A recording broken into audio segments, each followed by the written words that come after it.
네, 여러분 여기는 소개를 해주지 않는다 그러더라고요. 네. 저는 윤은성 목사라고 합니다, 여러분.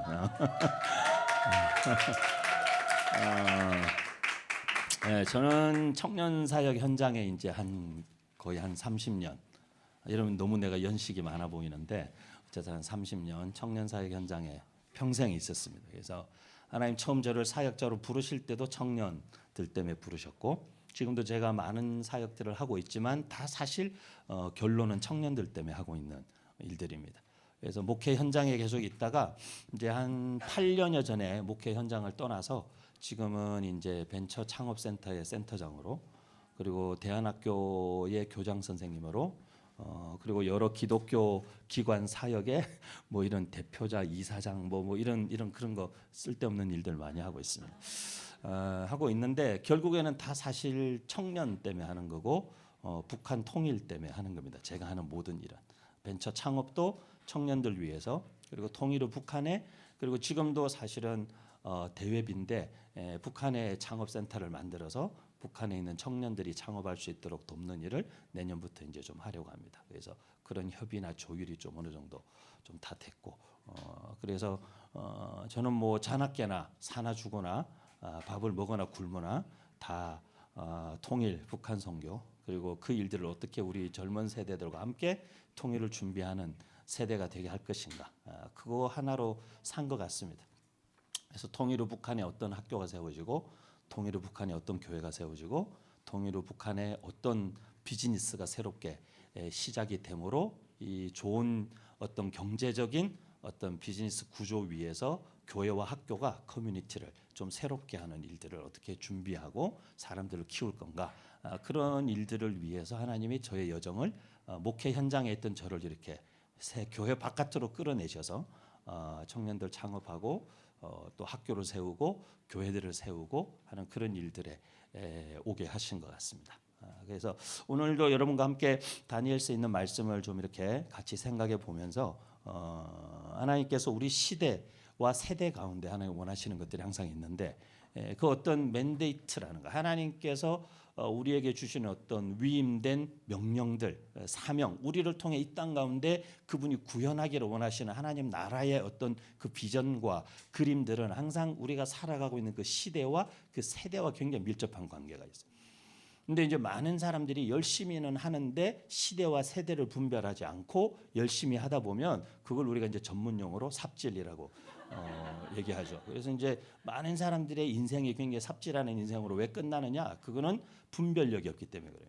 그런 어떤 분별력을 키우기 위해서는 우리가 그냥 이렇게 열심히만 한다고 분별력이 생기지 않아요. 분별력을 가지기 위해서는 먼저는 그 분별의 기준이 되는 하나님의 말씀에 굉장히 정통해야 하고, 그 하나님의 말씀의 기초 위에 그 말씀으로 내 삶과 내가 살아가고 있는 시대를 해석할 수 있는 그런 해석적인 능력이 우리에게 있어야 되고, 그러기 위해서는 말씀만 알아서는 안 되고 그 말씀으로 그 시대의 문화와 그 시대의 역사와 그 시대의 배경이 되는 어떤 역사와 배경들을 이해하고자 하는 공부가 뒷받침이 돼야 사실 시대를 분별할 수 있는 거죠.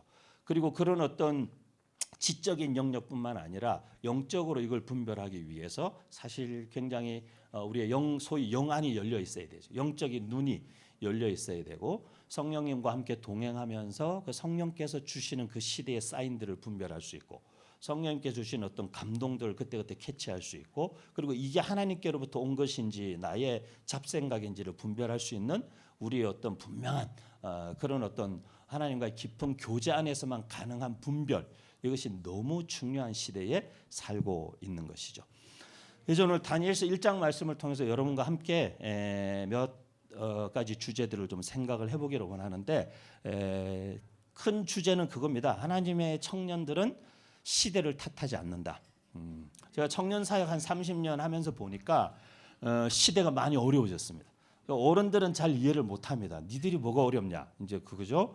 뭐 그러면서 이제 어른들은 꼭 옛날에 뭐 보릿고개 얘기하시고 뭐 6.25 전쟁 얘기하시고 또 어떤 분들은 뭐 민주화 운동 그리고 막 경제 그 개발 발전 시기 막 경부고속도로 막 독일 광부 막 이런 거 얘기하시면서 니들이 뭐가 어렵냐 이렇게 이제 어른들이 얘기하시는데 저는 이제 이렇게 쭉 교회들을 다니면서 말씀을 전하면서 항상 얘기합니다.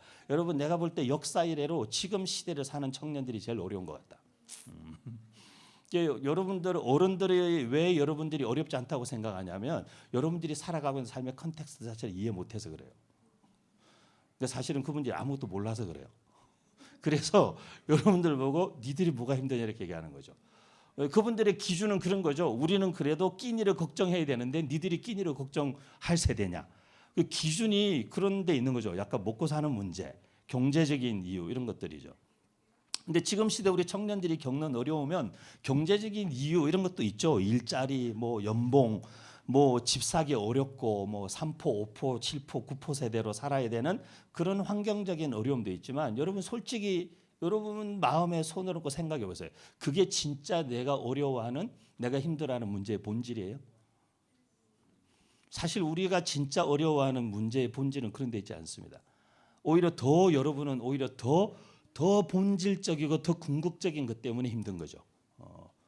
적어도 내 삶을 되게 한 번밖에 살지 못하는 내 인생을 이거를 어떻게 하나님을 위해서 드릴 수 있을 것인가. 그리고 한 번 사는 인생을 대강 살고 싶지 않고 뭔가 내 삶을 통해서 뭔가 풀필 된다 그러죠. 이 실현되고 구현됨으로서만 충족될 수 있는 완성될 수 있는 그 열망이 우리 안에 있는데 그게 뭔지 잘 모르겠고 그걸 어떻게 해야 되는지 잘 모르겠기 때문에 답답하고 우리의 삶이 혼란스러운 거지.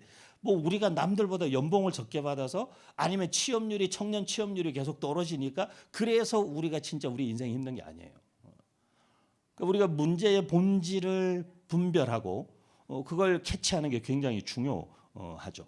오늘 우리가 다니엘서 1장을 살펴보려고 하는데요. 다니엘서 1장 1절부터 일단 9절까지 한번 읽어보겠습니다. 유다 왕 여호야김이 다스린 지 3년이 되는 해에 바벨론 왕 느부갓네살이 예루살렘에 이르러 그것을 에워쌌더니 주께서 유다 왕 여호야김과 하나님의 정 기구 얼마를 그의 손에 붙이심에 그가 그것을 가지고 신할 땅 자기 신의 묘에 이르러 그 신의 보고에 두었더라.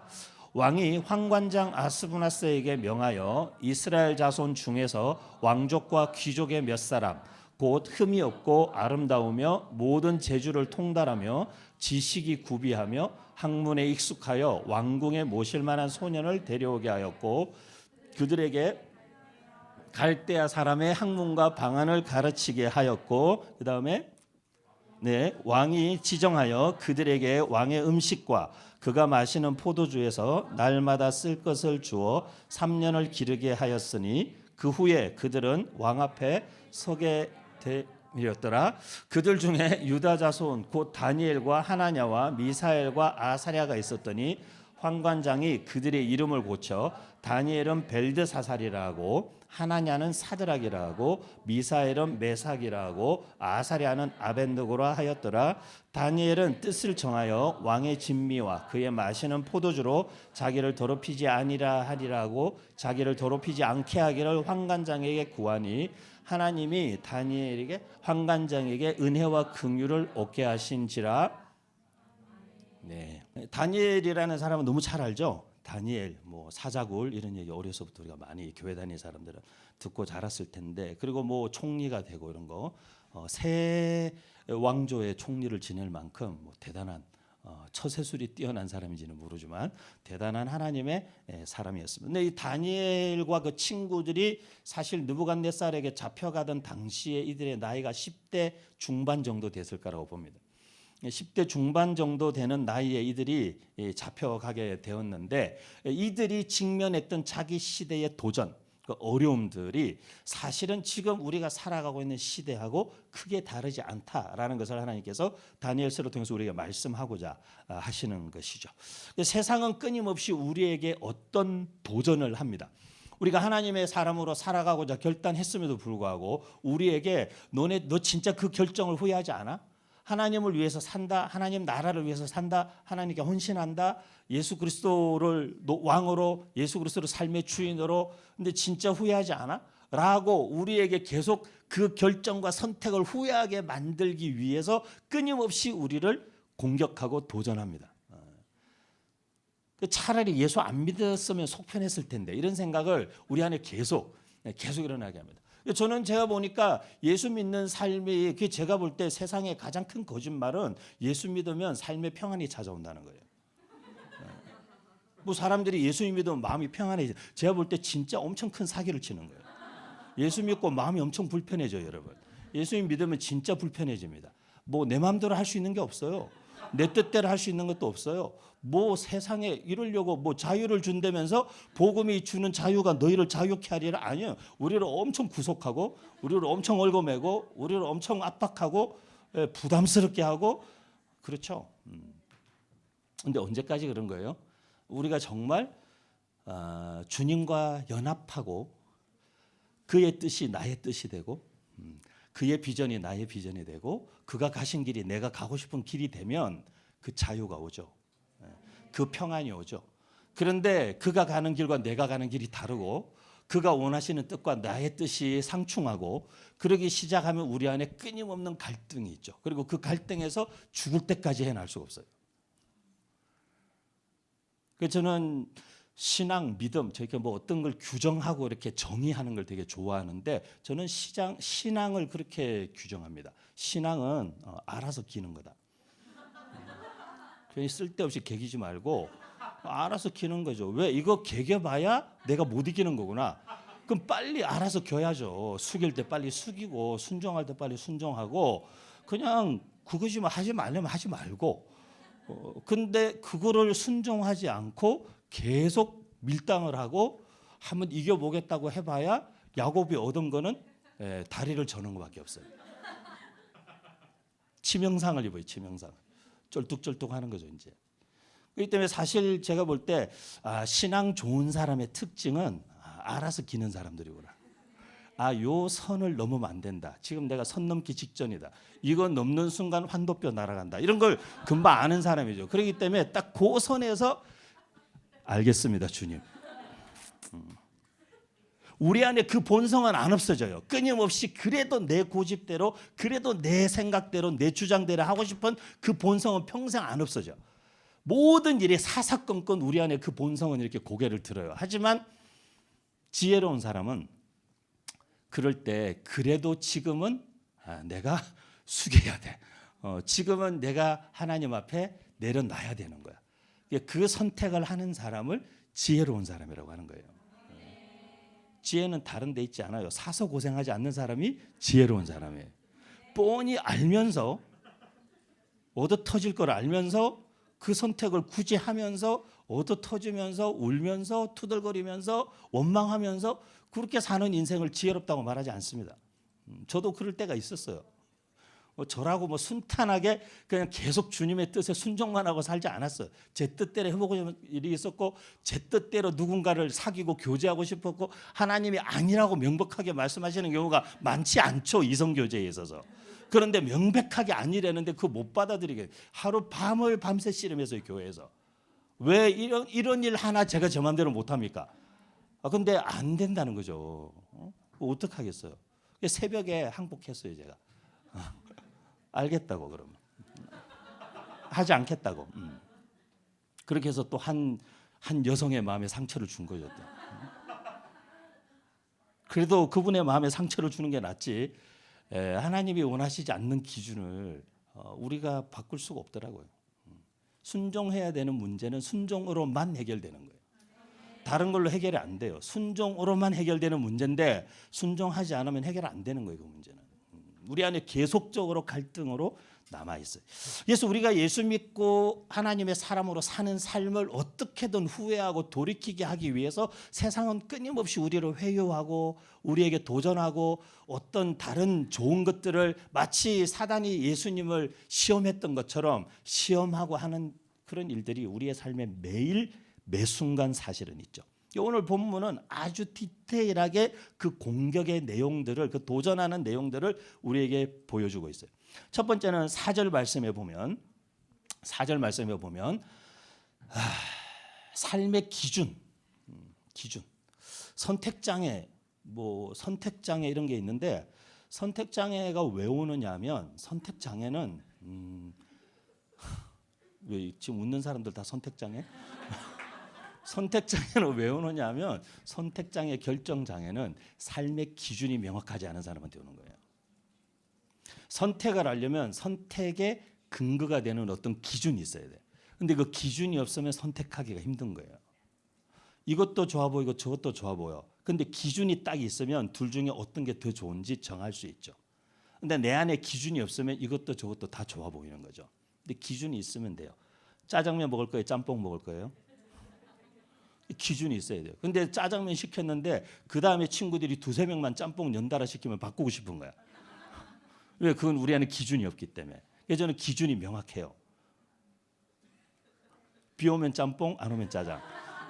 뭔가 이렇게 기준을 만드는 게 되게 중요해요. 여러분 안에 크든 작든 기준, 그 기준을 우리가 때론 바꿀 수도 있고 안 지킬 수도 있어요. 하지만 그런 기준을 작은 것에서라도 가지고 있으면 어떤 선택에 있어서 결정을 하는 데 있어서 우리가 시간 낭비를 하지 않을 수 있어요.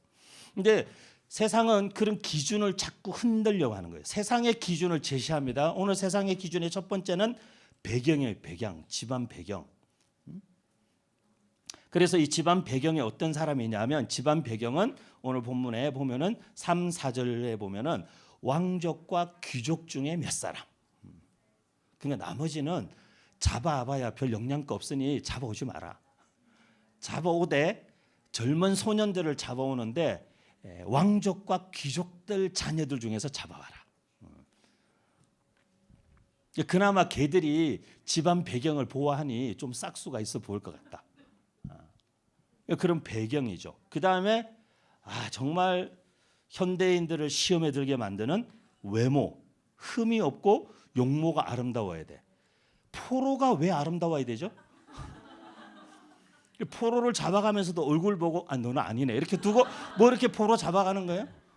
근데 포로를 잡아가는데 왜 용모가 아름답고 흠이 없어야 되고 뭐 이렇게 막 다 등 까가지고 점이 있나 없나 이런 거 봐야 흉터가 있나 없나 이런 거 봐야 돼요. 그 바쁜 와중에 포로 잡아가는 와중에 근데 세상의 기준은 그런 집안 배경 그리고 외모 그 다음에는 모든 재주를 통달해야 된다. 그러니까 얼마나 이게 참 능력도 있어야 돼. 그리고 학벌도 좋아야 돼. 지식이 구비하고 학문에 익숙한 사람, 공부 잘하는 사람, 성적 좋은 사람. 세상은 이런 기준들을 계속 우리한테 던져요. 이렇게 그래야 사람들이 쳐다봐준다. 그래야 왕의 눈에 들 수 있어. 그래야 윗사람이 너를 주목해서 볼 거야. 그래야 어디서나 네가 쓸모가 있을 거라고. 그래야 어디선가 너를 필요로 할 거라고. 계속 우리에게 그런 기준들을 우리에게 던진다는 거죠. 그다음에 세상은 우리에게 지속적인 또 다른 영역의 공격이 있는데 그건 삶의 가치, 기준을 떠나서 목적이죠. 목적. 무엇을 위해 사는가? 너는 뭘 위해 살아? 뭐가 너의 삶의 진짜 존재 이유가 뭐야? 근데 오늘 본문에서는 여기서 보면은 5절에 보니까 왕의 음식과 그가 마시는 포도주에서 날마다 쓸 것을 주었다. 그 말은 왕의 음식, 왕의 진미, 그 음식의 퀄리티가 달라. 제가 지금도 기억나는데 제가 미국에서 이제 공부를 마치고 한국에 돌아왔을 때 미국에서 이렇게 가깝게 지내던 몇몇 친구들을 만났어요. 근데 이제 한 친구가 자기가 밥을 사겠대요. 그래서 갔어요. 갔더니만 호텔 뷔페를 데려갔어요. 강남에 있는 코엑스에 어느 호텔에 뷔페를 데려갔어요. 그래서 이제 셋인데 셋이서 밥을 먹는데 저랑 같이 온 친구가 그 밥을 사는 친구한테 너 이렇게 비싼 데서 밥 사고 이러냐 그러니까 이 정도는 먹어줘야 되는 거 아니야? 이제 이렇게 막 얘기하면서 그 친구가 농담 삼아 이 친구한테 뭐라 그러냐면 오빠 삶의 질을 좀 높이라고. 삶의 질을 좀 높이라고 이렇게 얘기했어요. 호텔에서 밥 먹는 게 삶의 질을 높이는 건 아니고 그 다 우리 친한 관계에서 농담으로 던진 말이지만 세상은 우리에게 그렇게 얘기해요. 네가 먹는 그 요리사들이 그런 당신이 먹는 음식이 뭔지 내게 얘기해 주면 당신이 어떤 사람인지 내가 말해 줄 수 있다. 그래서 저는 오늘 우리 존사님과 함께 여기 앞에 홍콩 거기 가서 그 우육탕면을 먹었는데 여기 누가 자주 간다면서요. 여기 생각보다 되게 맛있더라고요. 되게 맛있어서 원래는 안 먹으려고 그랬는데 엄청 맛있게 한 그릇 먹고 왔어요. 근데 여러분 우리 인생이 우육탕면을 먹느냐? 네? 뭐가 차이가 있는 거예요? 여기서 우육탕면 9,900원에 맞나요? 먹는 것과 똑같은 그 국수 한 그릇을 호텔에 가서 3만 원을 내고 먹는 것과 뭐가 삶의 질에 무슨 차이가 있는 거예요? 근데 세상은 그런 기준에 빠져 사는 사람들이 있어요. 먹고 마시는 것. 두 번째는 안정감이죠. 날마다 쓸 것을 주겠다. 먹고 사는 걱정 안 하게 해주겠다는 거죠. 되게 안정적인 조건들을 제시합니다. 안정적인 삶, 뭐 염려하지 마라. 먹고 자고 입고 다 책임져 줄게. 대신에 우리가 너한테 공부하라고 하는 거 공부하면 되고, 우리가 너네에게 가르치는 거 받아들이면 되고, 우리가 너한테 하라고 하는 거 너는 하면 돼. 세 번째는 뭐죠? 미래를 보장해 주는 거죠. 왕의 앞에 세워줄게. 왕의 앞에. 왕의 앞에 세워준다는 건 오늘날로 치면 많은 의미가 있겠죠. 뭐 여러분이 청와대 가실 수도 있겠고, 뭐 국회의원 회관에서 일을 할 수도 있겠고, 뭐 여러 가지 직책을 여러분에게 보장해 줄 수 있죠. 근데 그런 것들을 보장해 주면 그것이 우리의 삶의 목적, 내가 지금 일하고 내가 지금 고생하고 포로로 잡혀와서도 내가 이 고생하면서 사는 이유가 이것들이 충족되면 나는 포로로 잡혀왔어도 괜찮다라고 생각하게 만들려고 하는 거죠. 세상의 포로가 되어서 살더라도 먹고 사는 걱정하지 않을 수 있고, 돈 걱정하지 않을 수 있고, 입는 거 걱정하지 않을 수 있고, 좋은 음식 먹을 수 있고, 그러면 그래도 할만하지 뭐 라고 세상은 우리에게 얘기하고 싶은 거죠. 근데 시작에 얘기했지만 예수 믿는 사람들의 삶이 때로는 내가 먹고 싶은 걸 먹지 못하더라도, 늘 좋은 잠자리에 눕지 못하더라도, 늘 좋은 음식을 먹지 못하고 늘 내가 입고 싶은 옷의 브랜드를 사입지 못하더라도 그것과 비교할 수 없는 내 인생의 목적과 가치가 있는 사람이 예수 믿는 사람이지. 그래서 그것부터가 우리 안에 정리가 되지 않으면 우리는 사단에게 공격할 빌미를 항상 갖고 사는 사람이 되는 거예요. 왜? 우리가 그것에 약한 줄 알기 때문에 사단은 항상 약점을 노려요. 사단은 우리의 강함과 우리의 충만함과 하나님의 은혜가 우리에게 넘치는 그 영역을 건드리지 않아요. 그 모든 은혜에 충만한 시간들 속에 항상 공격이 많다. 왜 그런 줄 아세요? 그 은혜에 충만한 것을 한순간에 다 숲으로 돌아가게 만들고 공허하게 만들어서 더 이상 그런 은혜조차도 내게 워킹하지 않는구나. 그거를 우리 안에 심어주고 싶어서 그 순간에 틈을 타는데 여러분의 가장 약한 부분에 항상 틈을 타는 거예요. 가장 약한 부분. 그러니까 이런 세상적인 기준, 세상적인 목적, 가치 이런 것들이 우리 안에서 아까 말씀드렸죠. 기준이 선명해지지 않으면, 하나님의 말씀의 기준을 따라서 선명해지지 않고 예수 그리스도의 제자로 살고 그리스도인으로 산다는 삶의 기준이 무엇인지 명확해지지 않으면 사단은 그거를 평생 동안 우리를 계속 그 지점을 공격할 거예요. 그래서 빨리 넘어서야 돼요. 그냥 이렇게. 빨리 넘어서고 빨리빨리 정리해야 돼요. 그냥 젊을 때. 빨리빨리 정리해야 돼요. 여러분이 어떤 옷을 입느냐가 여러분의 가치를, 옷의 가격이 여러분의 가치를 매겨주지 않아요. 내가 입어주는 걸 고맙게 생각해라. 이런 태도로 살아야지. 그걸 입어서 나라는 존재의 가치를 올리려고 하는 순간 여러분은 끊임없는 수렁에 빠져드는 거죠. 늪에 빠지는 거예요. 뭐 여기 길거리 다니다가 1,000원짜리 티셔츠를 사 입어도 이거 내가 1,000원짜리지만 내가 입으면 10만 원짜리처럼 보이는 존재의 가치를 올려야지. 사실 우리 예를 들면 인플루언서라는 사람들의 특징이 그런 거잖아요. 그 사람들이 명품만 팔지 않잖아요. 오히려 명품 팔면 누가 사겠어요? 근데 왜 그 사람들이 인플루언서예요?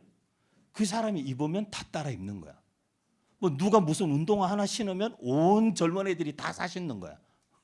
그게 비록 싸구려고 유행이 다 지난 건데도 그 사람이 신으면 다 사신는 거야. 되게 갑자기 힙하다고.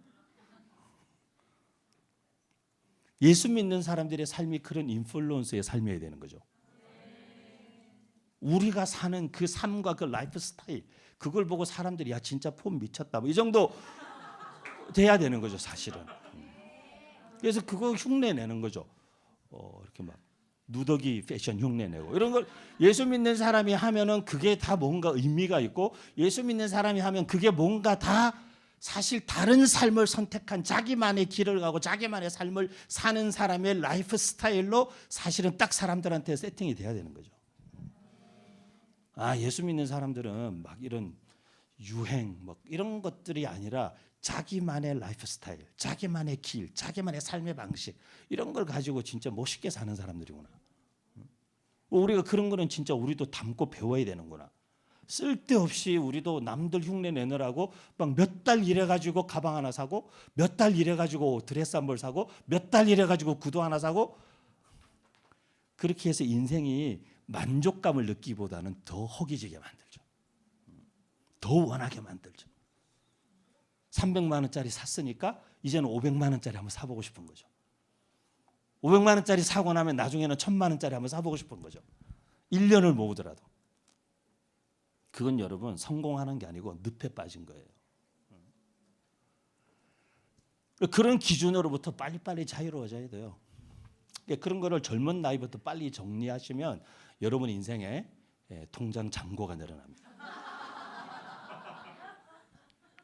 그런 걸 젊은 나이에 빨리빨리 정리하시면 여러분 인생에 불필요한 걱정과 근심과 씨름이 다 떨어져 나갑니다. 삶이 제자도의 가장 본질의 핵심인 심플 라이프를 살 수 있게 돼요.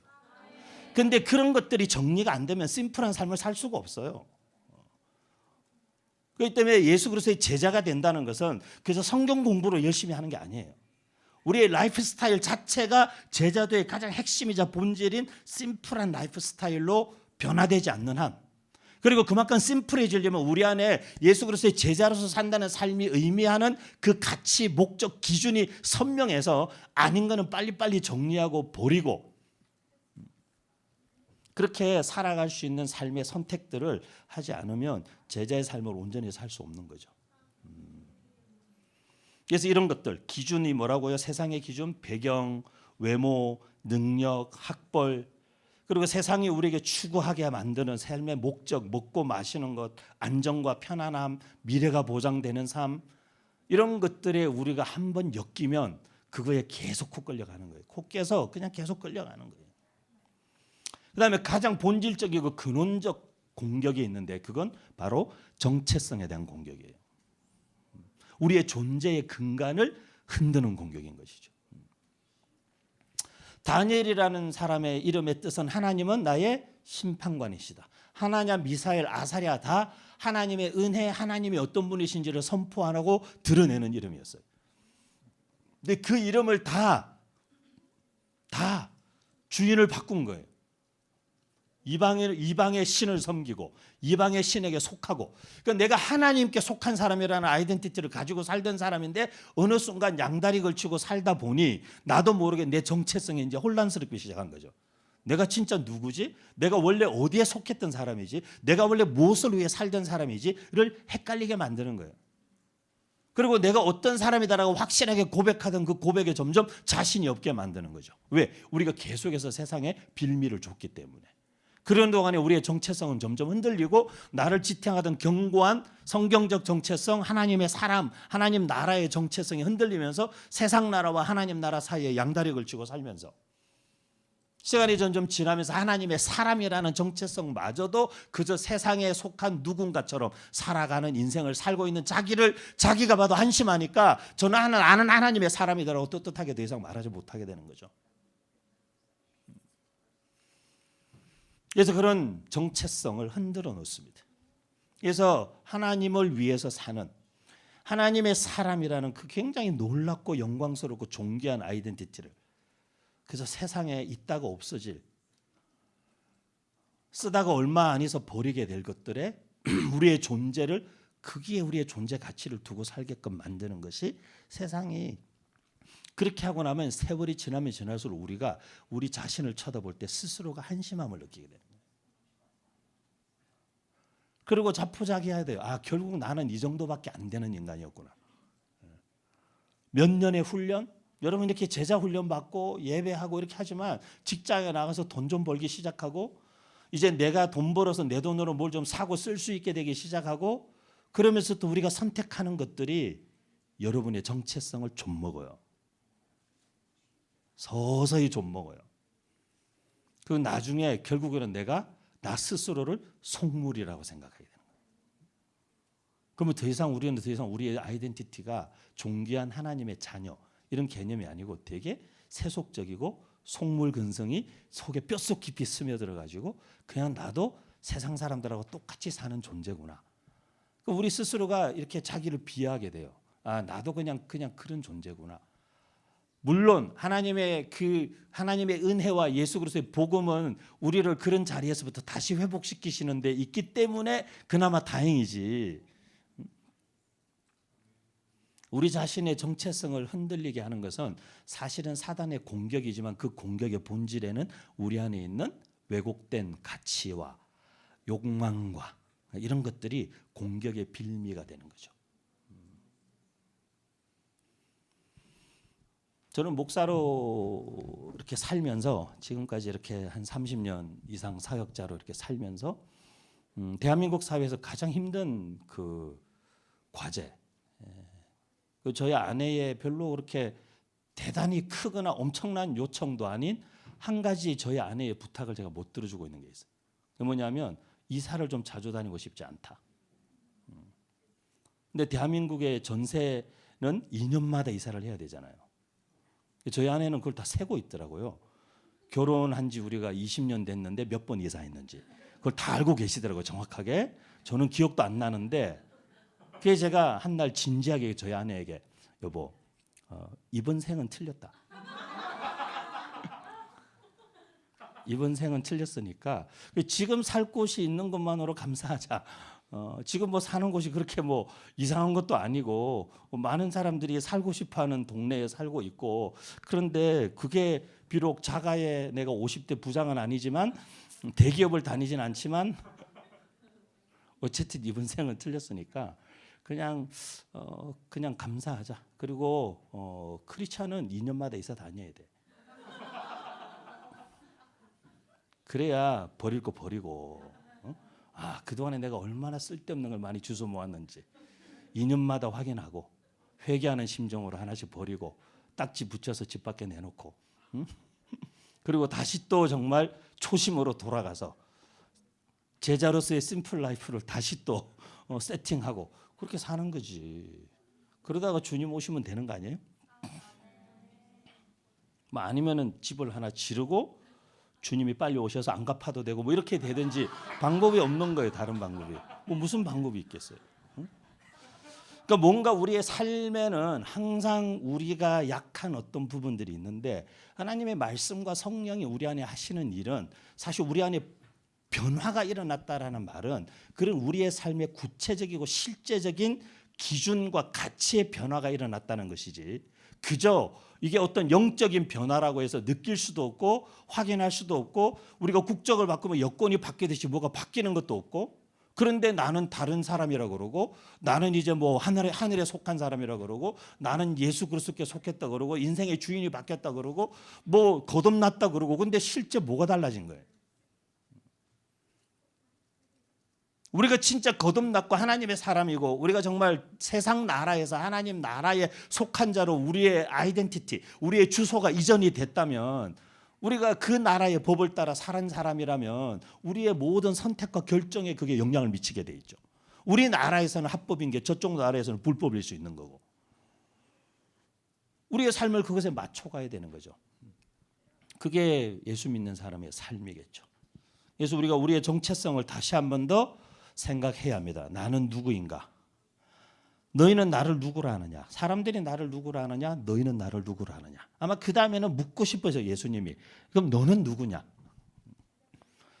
너희가 나를 주는 그리스도시요 살아계신 하나님의 아들이시니다 라고 고백한다면 그러면 너는 누구지?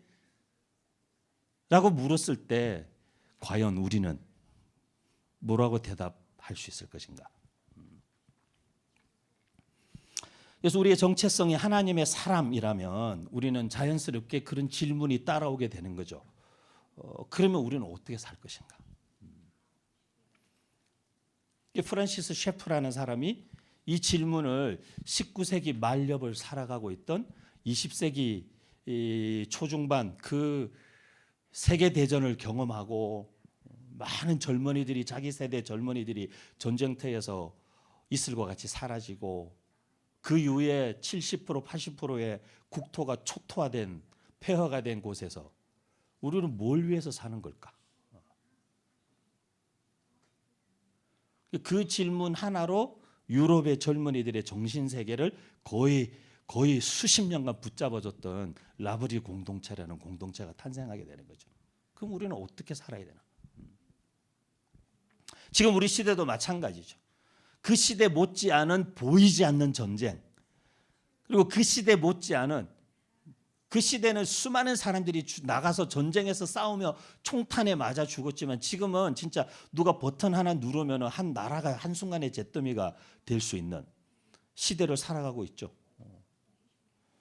북한에서 이렇게 가끔씩 핵실험하고 무슨 이렇게 전운이 감돌 때마다 해외에 있는 친구들이나 교민들이 연락 와서 맨날 물어요. 한국에 와서 그러면 자기들은 해외에서 보면 한국이 지금 엄청 위험한 상황인데 한국 사람들은 아무렇지도 않은 것 같대요.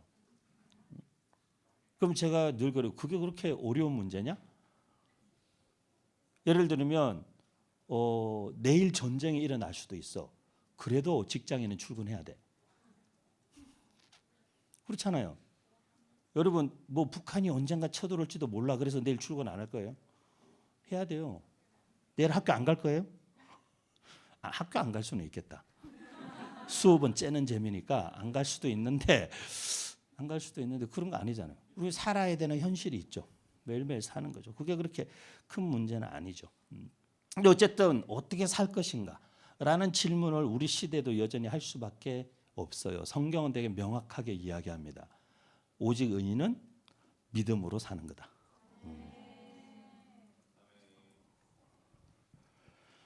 믿음으로 산다는 게 무슨 뜻인가를 그러면 설명하겠어요. 믿음으로 산다는 게, 믿음으로 우리에게 주어진 이 시대를 산다는 건 무슨 뜻인가를 여러분에게 나누고 싶어요. 믿음으로 한 시대를 산다. 쭉 넘어가서 뒤로 넘어가야 될 것 같아요.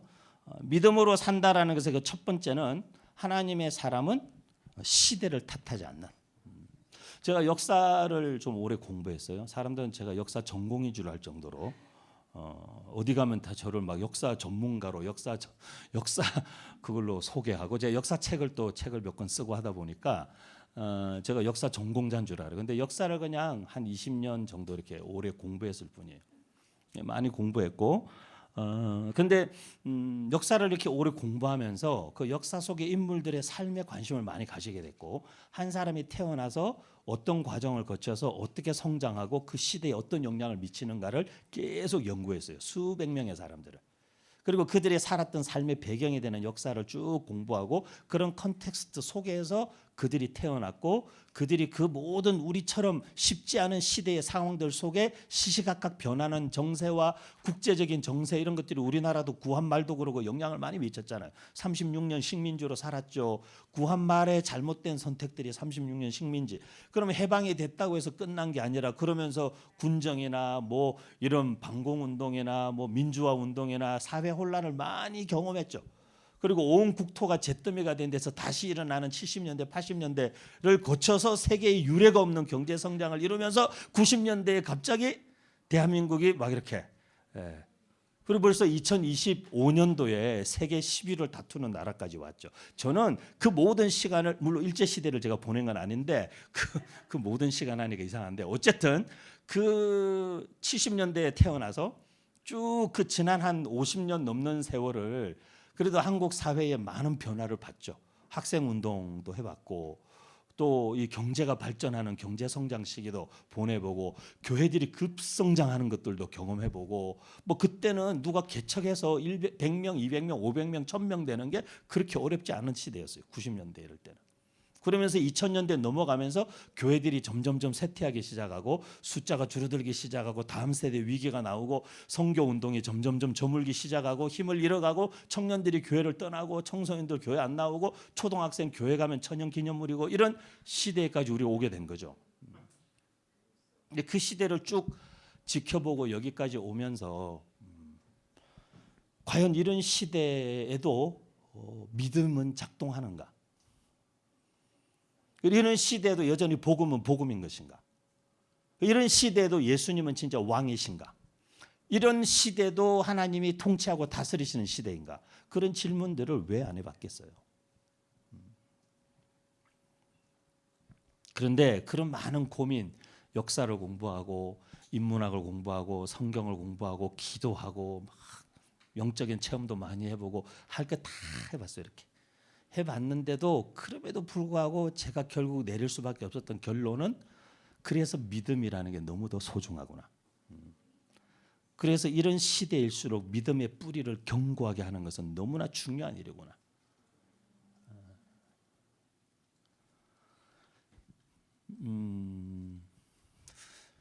폴 틸리라는 신학자가 있었는데 이제 약간 보수교단에서는 잘 들여다보지 않는 신학자인데 그렇다고 이 사람이 엄청 리버럴하거나 그런 것도 아니에요. 근데 이 폴 틸리라는 사람이 쓴 책 중에 두 권을 제가 여러분께 꼭 추천하고 싶은데 한 권은 존재의 용기, Courage to Be라는 존재의 용기라는 책이에요. 그 책을 꼭 읽어보세요. 인간이 존재한다라는 건 무슨 의미인가? 생각보다 많은 사람들이 존재의 용기가 없어요. 존재할 수 있는 용기가 없는 사람은 생을 포기하게 돼 있죠. 근데 그럼에도 불구하고 모든 상황에도 불구하고 존재할 수 있는 용기라는 게 뭔가 그거를 되게 성경적으로 신학적으로 철학적으로 굉장히 잘 규정한 책이에요. 그렇게 두껍지도 않아요. 또 다른 한 책은 흔들리는 터전이라는 책이에요. Shaking Foundation. 그 가운데서 반석되신 예수 그리스도를 믿는다는 게 얼마나 놀라운 일인가. 그래서 제가 일본을 11월 달에도 한 2번 다녀왔고 일본에도 자주 가고 제가 중국을 제일 자주 가지만 일본에 올해 5번 팀들과 같이 갔다 왔는데 일본에 갈 때마다 제가 늘 쉐이킹 파운데이션 고베라는 도시에 가면 에이코 교회라고 영광교회라는 교회가 있어요. 이 교회는 97년도에 고베 대지진 났을 때 교회가 완전히 불타고 무너졌어요. 근데 그 고베 대지진 97년도에 났을 때 제가 일본에 있었어요. 자고 있었는데 새벽 5시 반 정도에 지진이 났는데 새벽에 누가 저를 막 흔들어 깨우더라고요. 자는데. 그래서 제가 벌써 새벽 기도 갈 시간이 됐나? 그러고는 자다가 깼어요. 단기 선교 단기팀들 데리고 가 있었는데 단기팀 가서 저희는 이제 빡세게 단기팀 하거든요. 그래서 막 새벽 기도부터 시작해서 계속 낮에는 나가서 하루 온종일 노방전도 비가 오는 눈이 오나 노방전도 하고 저녁에는 또 모여서 몇 시간 기도해야 하고 잠깐 눈 붙이고는 또 새벽부터 기도하고 저녁에 기도하고 낮에는 눈 뜨고 있는 시간은 다 나가서 노방전도 하고 그렇게 일본을 2주간 동안 막 일본을 다니면서 전도하고 그냥 기도하고 예배하고 이것만 하는데 근데 이제 새벽에 저 막 흔들어 깨워서 제가 새벽 기도 갈 시간이 된 내가 못 깼나? 눈을 떴는데 그때 마침 저희 부모님이 함께 가셨었는데 부모님 목회하셨으니까 저희 부모님 제가 이제 모시고 한번 단기 선교를 갔는데 어머니 아버지 옆에 일어나셔가지고 이렇게 기도를 하고 계시더라고요. 주여 이렇게 이제 기도하고 계셔서 새벽 기도 갈 시간은 아직 아닌가 보다. 그래서 제가 이렇게 하늘을 봤는데 각 등이 달려 있었어요. 각 등이 달려 있는데 이 등이 막 흔들리고 있는 거예요. 그래서 제가 그 갓등이 막 흔들리는 걸 누워서 이렇게 눈 뜨고 보다가 제가 그 순간에 어떤 생각이 떠올라서 저 갓등이 저러다가 떨어지면 제 얼굴에 그냥 딱 떨어질 위치에 있는 거예요. 그래서 제가 이렇게 누워서 이렇게 기어 올라갔어요. 그래서 그 등이 이렇게 떨어지더라도 제 배에 떨어질 위치로 옮겨가서 다시 잤어요. 근데 그때 제가 있는 곳에 지진이 7.0이었어요. 7.0.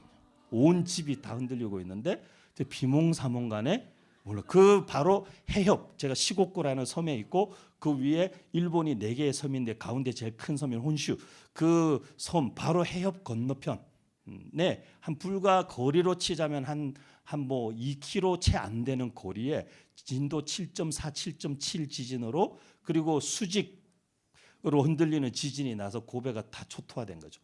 도시의 7, 80%가 다 불이 탔어요. 그때 그 교회도 다 무너졌어요. 2004년도에 다시 지었어요. 그 교회에 우리가 가서 이제 기도도 하고 그 교회 분들하고 만남도 가지고 이렇게 했는데, 근데 제가 일본 갈 때마다 늘 그 고베라는 도시에 가면 이 폴 틸리의 쉐이킹 파운데이션 얘기를 꼭 해줘요. 일본의 건축 기술이 발달한 이유는 지진 때문이죠. 그래도 소용없어요. 일본의 모든 건축 기술은 좌우로 흔들리는 지진에 대비를 했는데 고베 지진은 상하로 수직으로 흔들리니까 답이 없는 거예요. 인간의 대책, 인간이 나름대로 마련한 대안, 무슨 기술, 이런 것들이 우리 인생에 영원한 안정감을 주지 못해요. 흔들리지 않는 반석 대신은 예수 그리스도만이 흔들리는 세상 속에서도 우리에게 안정감을 주실 수 있는 거예요. 그거를 아는 사람들이면 흔들리거나 잠시 있다가 없어지거나 진짜 대안이 될 수 없는 것들에 자기의 인생을 의지하지 않겠죠. 진짜 흔들리지 않는, 정말 끝까지 나를 실망시키지 않는 그 가치, 그게 우리에게 있는 좋은 선물인 믿음이라는 거죠. 그래서 하나님의 사람은 시대를 탓하지 않습니다. 제가 역사를 오래 공부하면서 보니까 사람들마다 다 쉽지 않은 시대에 태어났어요. 제가 만남이라는 책을 첫 한국 역사책을 2018년도에 썼는데 230년 우리 한국 역사를 10명의 역사 인물들을 중심으로 시대 순으로 쭉 230년 역사를 만남이라는 키워드로 전체를 관통해서 썼어요. 230년 역사의 흐름을 그 10명의 인물과 그 주변 사람들의 만남을 통해서, 그리고 10명의 역사 인물이 230년에 걸쳐서 펼쳐져 있으나 이 사람들이 사람과 사람의 만남과 관계성으로 230년 동안 이어져 있다라는 것을 그 책에 제가 다 썼어요. 근데 제가 그 책을 쓰면서 다산 정약용이나 추사 김정이나 김옥균이나 도산이나 뭐 백봉 김구나 뭐 월남 이상재 선생, 뭐 시인 윤동주, 뭐 이런 사람들의 삶을 쭉 다 다루면서 제가 보니까 어느 누구도 자기가 태어나고 싶은 시대와 자기가 태어나고 싶은 집안과 자기가 태어나고 싶은 환경과 부모나 이런 걸 선택해서 태어난 사람 없어요. 모두가 태어나니 그 집안이고 태어나니 그 부모고 태어나니 그 시대였고, 태어나니 부모가 잘 나가다가 갑자기 추사 부모님 귀양 가고, 추사 앞날이 창창대로 조선의 3대 천재라고 불리던 사람이지만 인생이 평생 굴곡진 인생을 살았어요. 근데 그 굴곡진 인생이 있었기 때문에 추사체라는 글씨체가 나오는 거예요. 제주도에 추사기념관이 있는데 제주 대정에 가면 추사가 9년 동안 제주에 유배되어 있다가 나왔잖아요. 근데 추사의 글씨를 평가하는 사람이 그런 평가를 한 사람이었어요. 추사가 제주 유배 가기 전에는 글씨에 겉멋도 들어가 있고 기름기가 번지르르한 느낌이었는데 9년의 유배를 거치고 나오면서 글이 힘이 생기고 글씨체가 이렇게 단순하면서도 힘이 있는 글씨가 나오기 시작한 거죠. 그 9년의 세월이 결국에는 추사의 인생에 평생에 남을 추사체라는 글씨를 안겨준 거죠, 그 사람에게. 어느 누구도 선택할 수 없었어요. 그러면 우리에게 주어진 선택지는 뭐냐? 우리가 선택할 수 있는 건 그거죠. 이 환경과 이 상황 앞에서 그냥 불평하고 원망하고 회피하고 다른 사람 탓하고 그렇게 살 것이냐, 아니면 이 시대를 마주해서 여기에서 진짜 이 시대의 역사를 반전시키시는 하나님의 역사에 우리 자신의 삶을 한번 의탁하고 한번 우리 시대를 직면하고 도전해 볼 것이냐. 우리에게는 도전 아니면 회피밖에 없어요. 근데 믿음으로 사는 사람들은 시대를 탓하지 않는다는 거죠. 그 10명의 역사인물의 공통점은 그럼에도 불구하고 자기 시대를 탓하거나 부모를 탓하거나 상황을 탓하거나 환경을 탓하거나 집안을 탓하거나 하지 않고 그 상황에서 자기가 할 수 있는 일을 했던 사람들이 역사를 바꾸는 거예요.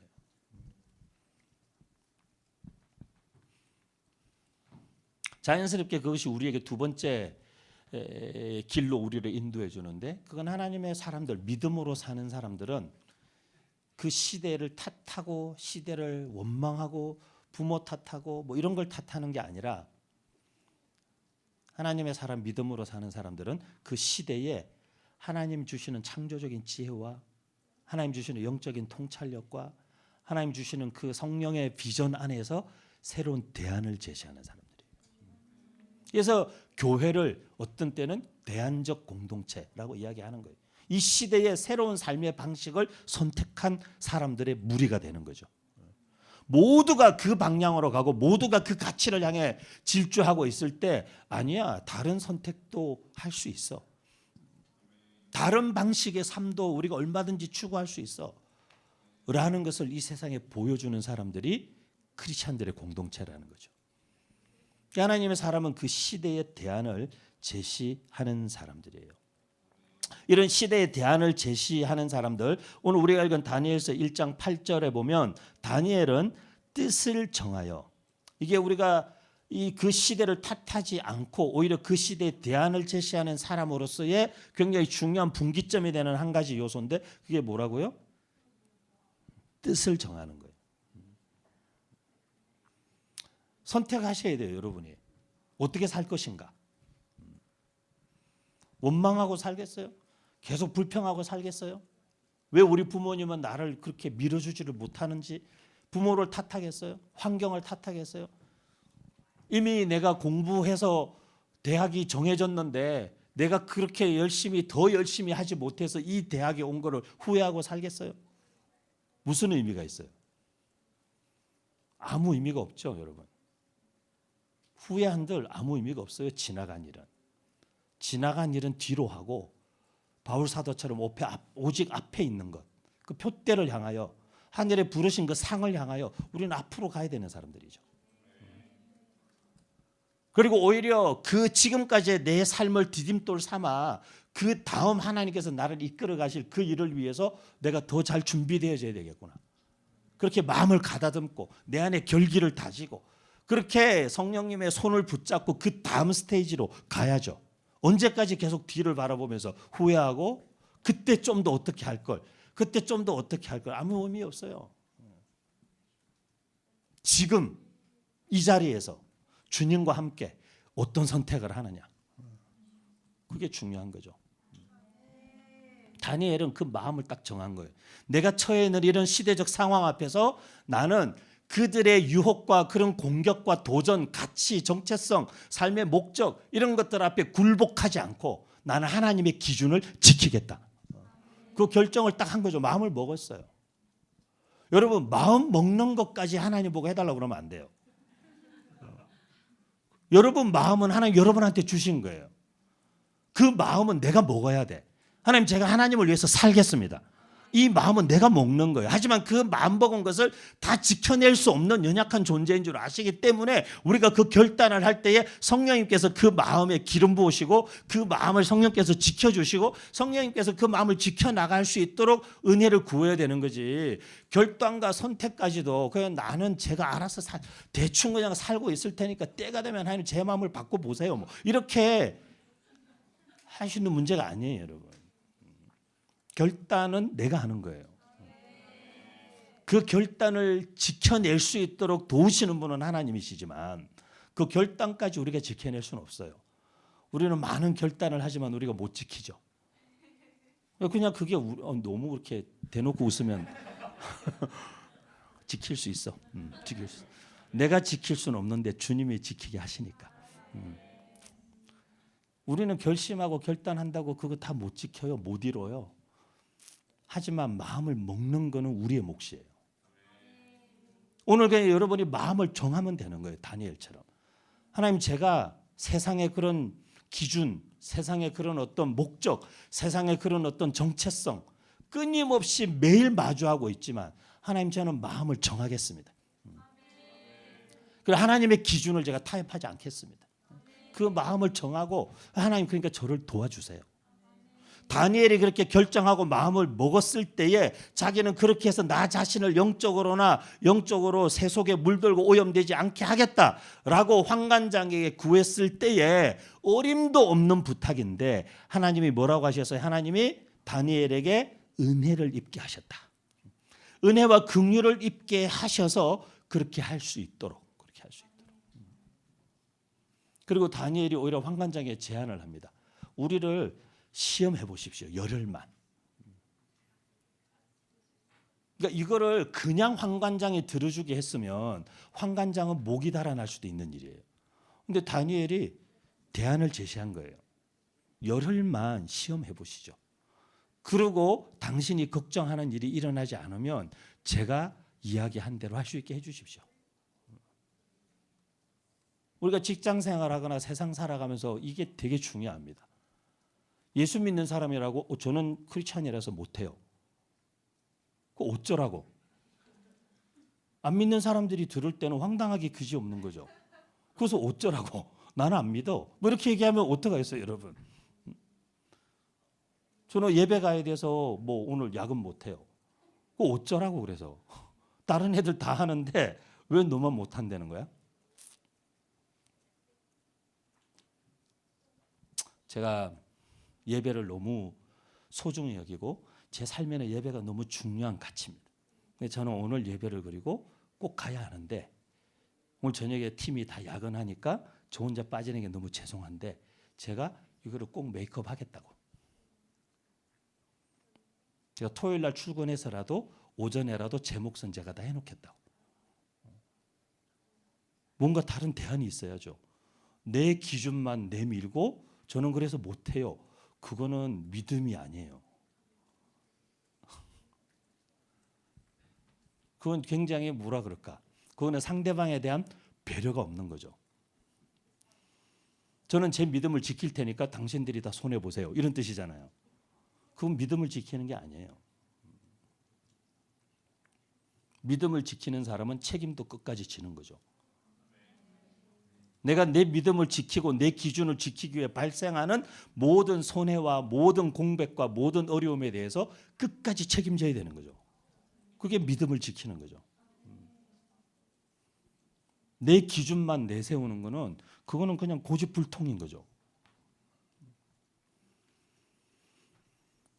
그런 사소한 것들부터 지금 이 시대는 너무 많은 영역에서 새로운 대안이 필요한 그리고 대안적인 공동체가 필요한 시대예요. 그런 얘기 계속하면 거의 오늘 밤새야 되니까 그래서 우리에게 필요한 것이 뭐냐? 대안적인 상상력이라는 것이 되게 중요합니다. 대안적 상상력, Alternative Imagination이라는. 그래서 대안적 상상력이라는 페이지 한번 띄워주실래요? 네, 한번 읽어볼까요? 같이 시작. 영적으로 새로워진 상상력이 필요하다. 온 세상을 빛나고 아름답고 다양하게 가장 창조적으로 지으신 창조의 영감이 필요하다. 성령님께서 불어넣으시는 창조적 숨결이 우리 안에 들어와야 한다. 그러니까 우리가 그걸 구해야 됩니다. 하나님, 제가 믿음을 지키고 하나님의 기준을 지키면서 살아감에 있어서 세상 가운데 살아가며 사람들에게 민폐 끼치는 인생 살고 싶지 않습니다. 오히려 그 영역에 들어가서 그 영역에서 믿음의 기준을 제시함으로 그들이 생각할 때 그런 식으로 사업하면 우리 다 망해 라고 말할 때 이런 식으로 사업을 해도 망하지 않을 수 있는 대안을 제시할 수 있는 사람이 되고 싶습니다.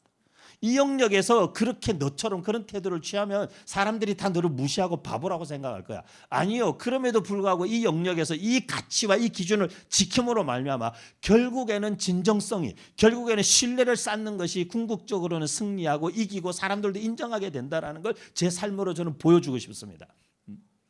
뭔가 나의 선택에 대한 대안적 설명이 필요한 거예요. 이 세상은. 그것이 없으면 세상은 우리를 오해하는 거예요. 믿음을 지킨다는 건 저렇게 그냥 고집 부리는 거구나. 자기만 생각하는 거구나. 이기적으로 사는 거구나. 남이 어떻게 되든 지 신앙만 지키면 되는 게 예수정이라는 것들이구나. 그래서 그들로 하여금 복음을 오해하고 예수님을 오해하고 기독교를 오해하고 크리스찬들을 오해하게 만드는 것은 우리들이에요. 우리들의 선택, 우리들의 태도. 그래서 이런 성령께서 주시는 대안적인 상상력과 창조적인 영감들이 필요하죠. 그래서 대전에 있는 한 교회에 지난 토요일 날 가서 청년들 창업 세미나를 하면서 다음 페이지에 있는 지도를 그 교회에 제시했어요. 여러분 교회가 이걸 해봐라. 대전에 있는 오메가 교회라는 교회인데 여러분도 아시죠? 황성호 목사님? 모르나?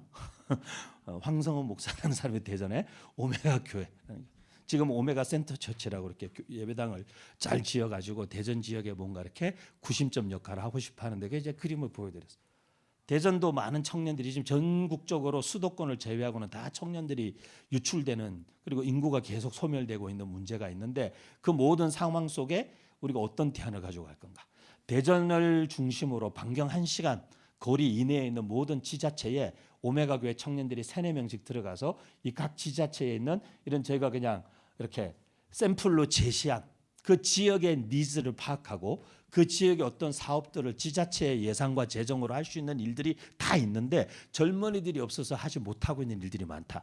거기에 청년들을 다 매칭을 시켜서 청년들이 각 지자체마다 다 3-4명씩 들어가서 그 지역에 소위 말하면 교회를 개척하고 그 지역 커뮤니티를 변화시키는 일들을 할 수 있다.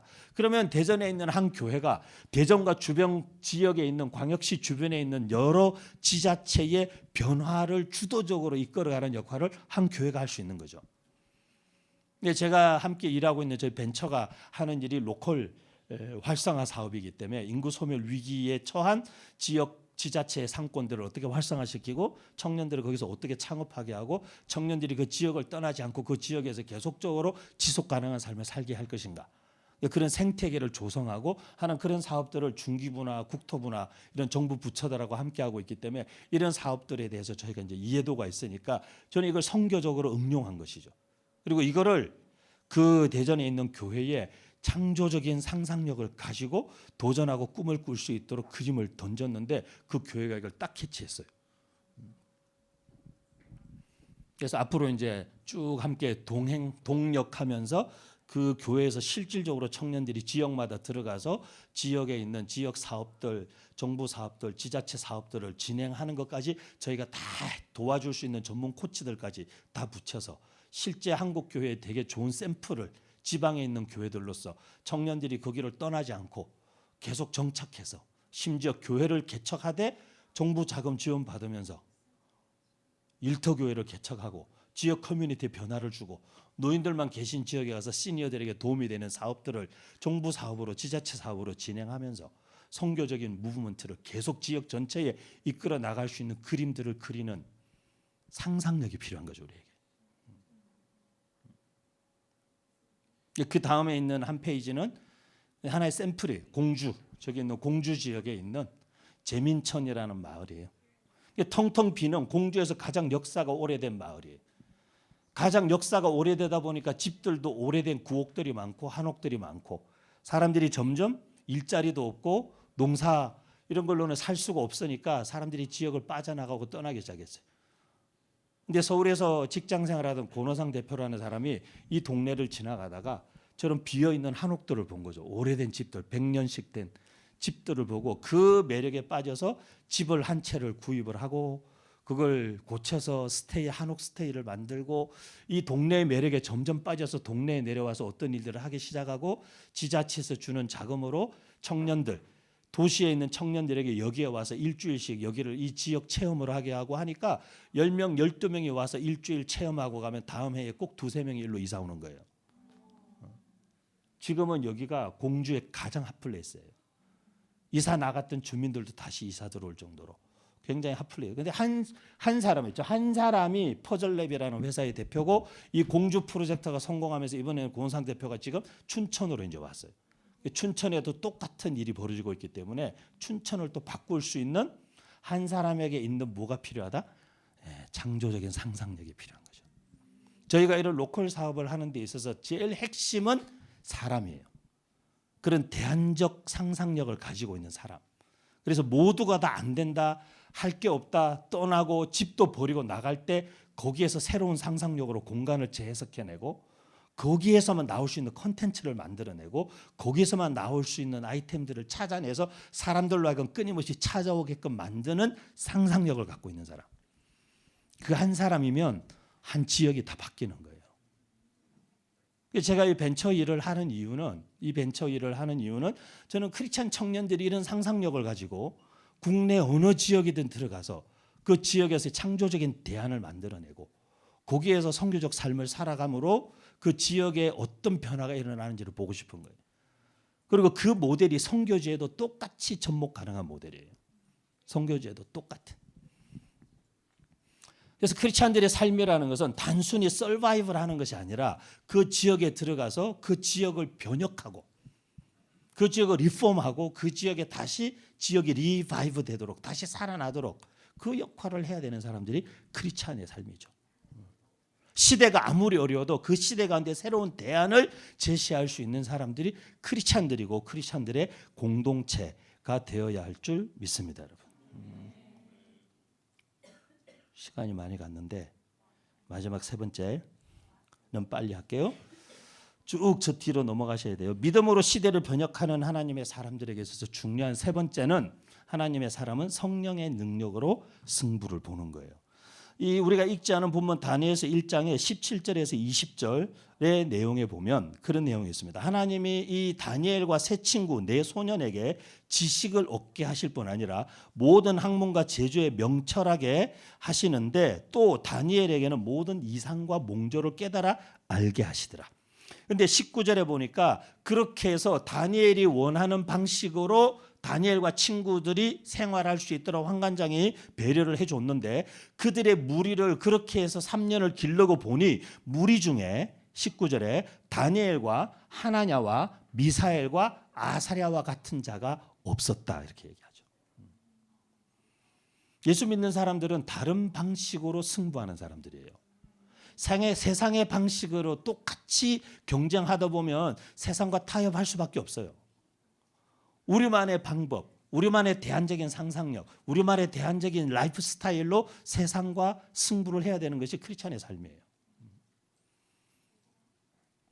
때로는 그들이 이해할 수 없는 삶이 있죠. 하지만 그 삶의 열매로 우리는 말하는 사람들이죠. 삶으로 증명하는 외에는 방법이 없는 사람들이 메시지를 전하는 사람들이에요. 아무리 말로 떠들어놔도 그걸 자기 삶으로 살아내지 못하면 제가 청년 사역자로 교회 안에서 20년 넘게 사역하다가 교회 바깥으로 나오게 된 가장 큰 동기도 거기에 있었어요. 청년들에게 항상 나는 교회 안에 있으면서 교회 바깥에서 그들이 어떻게 살아야 되는지 교회 안에 있는 목사가 계속 말하는 게 저는 두고두고 마음이 계속 불편했어요. 그래서 저도 교회 바깥에 나와서 그들처럼 똑같이 제가 벌어서 제가 생활하고 교회에서 주는 사례를 받아서 그저 앉아서 설교만 하는 목사가 아니라 그래서 지난 8년 동안 저는 저의 삶을 제가 책임지고 있어요. 저의 가정을 제가 하는 모든 수고와 노동과 제가 하는 모든 사역과 활동들을 통해서 제가 수입을 창출하고 그것으로 사역하고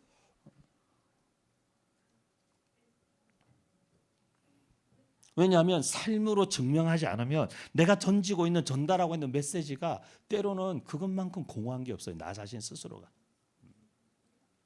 메시지는 어마어마하고 거창하고 놀라운 것들을 막 제시하고 던지는데 내가 실제로 내 삶에서 그 하나를 실천하고 있는 게 없어. 그것만큼 공허한 게 없어요. 그것만큼 허무한 게 없어요. 그것만큼 자괴감 느껴지는 게 없어요. 저는 우리 JYM 여러분 짐 어디 운동하는 데 줄 아는데 처음에는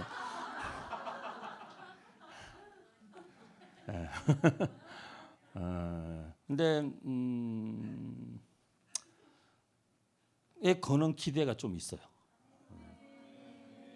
처음에는 제가 약간 좀 이상한 데 아닌가 이런 생각도 했는데 양존삼을 제가 이렇게 만나고 이렇게 보고 여러분들 하는 사역들과 하고 있는 제자 훈련과 이런 것들 또 이제 많은 대화들을 존사님하고 쭉 하면서 우리가 같은 곳을 바라보고 있는 사람들이구나. 하나님이 지금 시대에 또 하나의 대안적인 공동체를 여기서 또 하나님 만들어가고 계시는구나. 그럼 이 공동체의 어떤 대안적인 진짜 영적인 새로운 대안적 상상력이 필요하고 여러분들이 여기에서 앞으로 꿈꾸고 도전하고 펼쳐나가는 대안적 라이프 스타일이 이 시대의 청년들에게 그 자체가 메시지가 되고 말이 아니라 삶이 메시지가 되고 그때 가장 파워풀하고 가장 임팩트가 큰 거죠 사실은. 근데 그걸 하기 위해서는 세상의 똑같은 방식으로 학벌에는 학벌로 이렇게 싸워서 답이 나오질 않아요.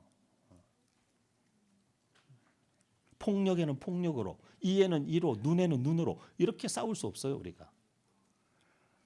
그러면 우리는 우리 자신을 잃어버리게 돼 있어요. 우리는 아이덴티티를 잃어요. 그렇게 되면 우리의 삶의 가치를 타협하게 돼요.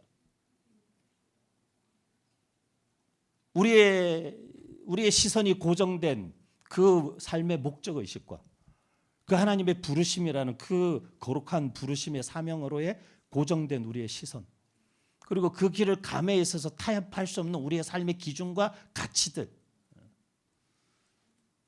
그리고 그럼에도 불구하고 이 삶의 방식이 이런 시대에도 여전히 먹히고 통한다라는 걸 우리의 삶으로 증명해낼 수 있는 창조적인 영감과 도전과 모험, 이런 것들을 감행할 수 있는 공동체가 지금 너무 필요한 시대예요. 그런 대안적 공동체가. 지역 교회들이 그렇게 하기에는 너무 멀리 왔어요. 여러분처럼 이렇게 교회 바깥에서 그래도 그런 걸 초월해서 어떤 틀에 어떤 형식에 갇힌 사람들이 아니라 진짜 온전히 하나님의 말씀과 성령께서 이끄시는 데에 전적으로 순종하고 따라가며 새로운 길을 만드는 사람들로 살아가기로 결단한 젊은이들의 공동체면 소망이 있어요. 여전히. 우리 JYM이 그런 어떤 공동체로 귀하게 잘 세워져 가기를 축복합니다. 여러분. 마지막 때를 위한 리바이벌 키트라는 게 있는데 한번 읽어볼까요? 분명한 시작, 분명한 정체성, 거룩한 부담감, 창조적 상상력, 성령의 기름 부으심이 너무 중요한 시대에 살고 있어요. 그 외에 다른 내용들이 많지만 여기까지 하겠어요? PPT 엄청 많이 건너뛰었는데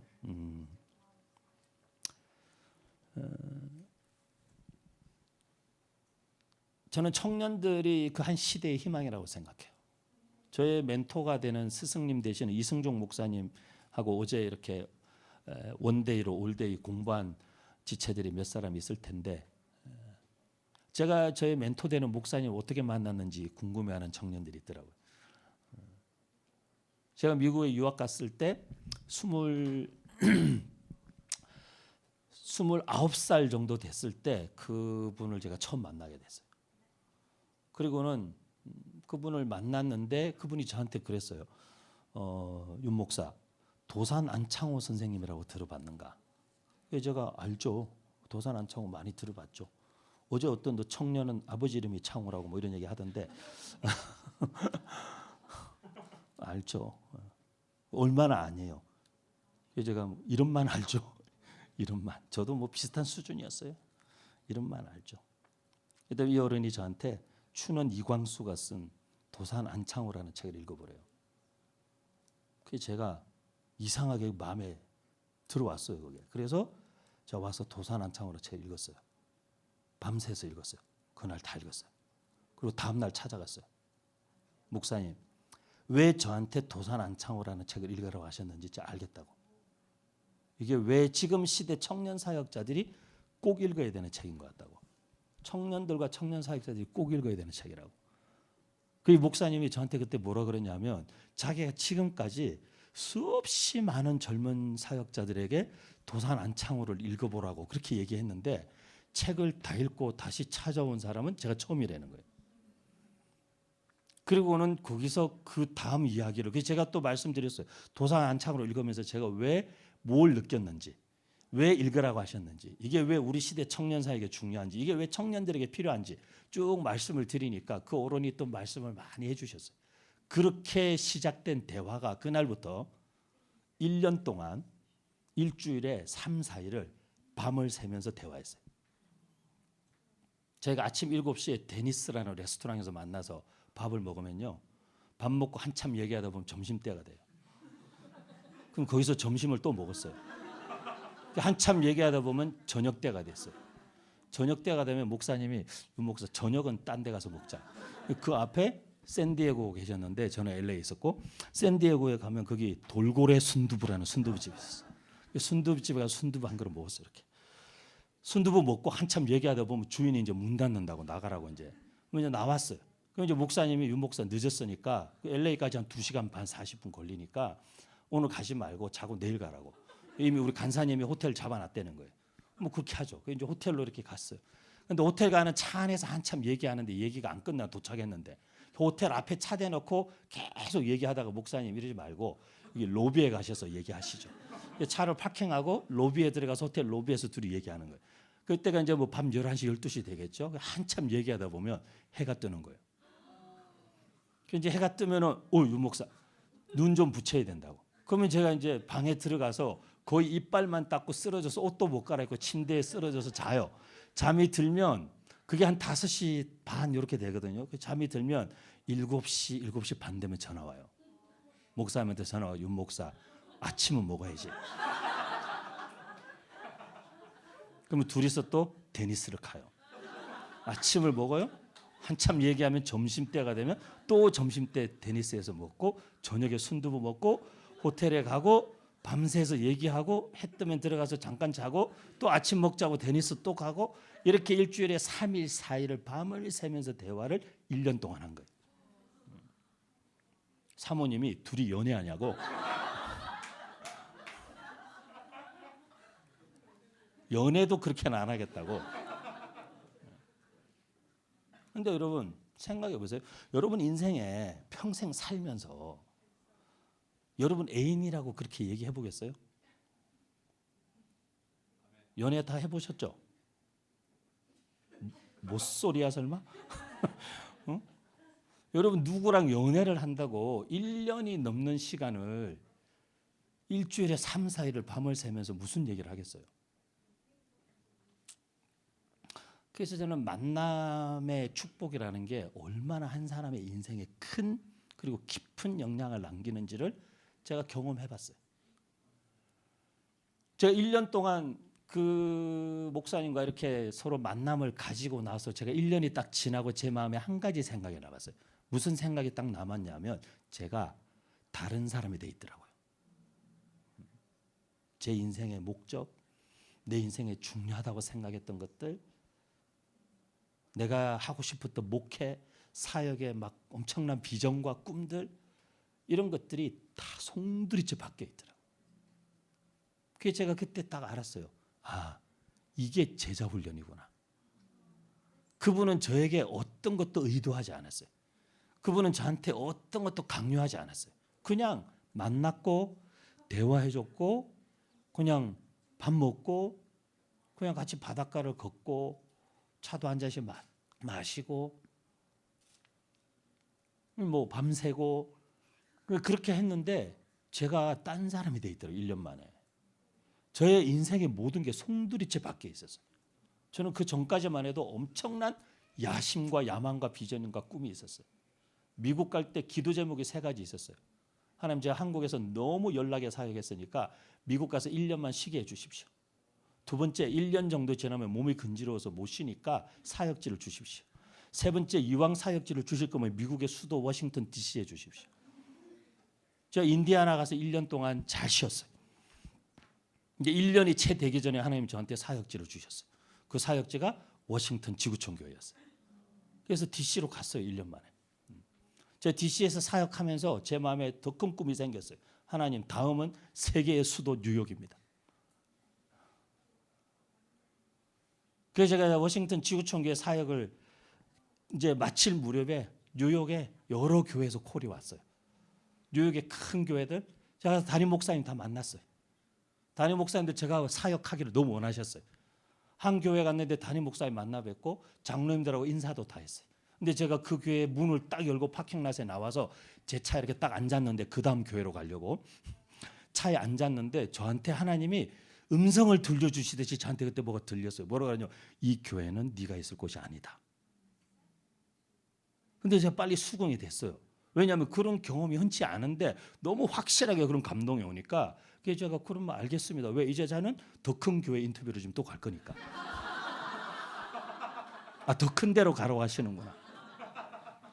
갔어요. 그 담임 목사님 또 만났어요.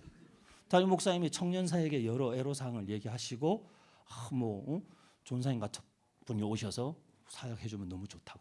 뉴욕에 엄청 큰 교회, 건물도 어마어마한 규모의 큰 교회. 미국 교회도 그런 큰 건물이 없을 거예요. 그런데 그분을 만나고 제가 뉴욕 가면 늘 머무는 감리교 권사님 집이 있는데 그 집에 가면 늘 저를 위해서 그분이 방을 이렇게 하나 늘 이렇게 준비해 놓으실 정도로 너무 가깝게 지내는 분인데 집에 가서 이제 잠을 청했어요. 새벽 4시에 깼어요. 하나님이 기도하라고 그러시나 보다.